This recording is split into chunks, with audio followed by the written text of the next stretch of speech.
अस्सलाम वालेकुम, मेरा नाम मारिया अब्बास है और मैं ये कहना चाहती हूँ पाकिस्तान गवर्नमेंट से कि जो इल्यूमिनाटी शो आपने मुझ पर और मेरी फैमिली पर चलाया हुआ है, ये शो मेरे कानों में दिन रात बजता रहता है और मैं इस शो का बोझ अब नहीं उठा सकती हूँ। इसलिए ये शो की वजह से मैं अब बहुत ज़्यादा टेंशन में रहती हूँ।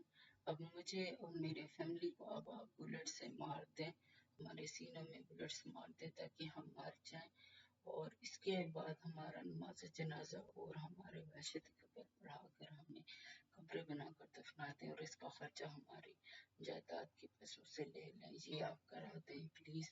वैसे भी इसराइल ने हमले का पाकिस्तान पर कह दिया है, तो इस हमले से पहले ही हमें हमारे सीनों में, मुझे मेरे फैमिली को हमारे सीनों में बुलेट्स मार दें ताकि हम मर जाएं और इसराइल से हम बच जाएं। मेहरबानी।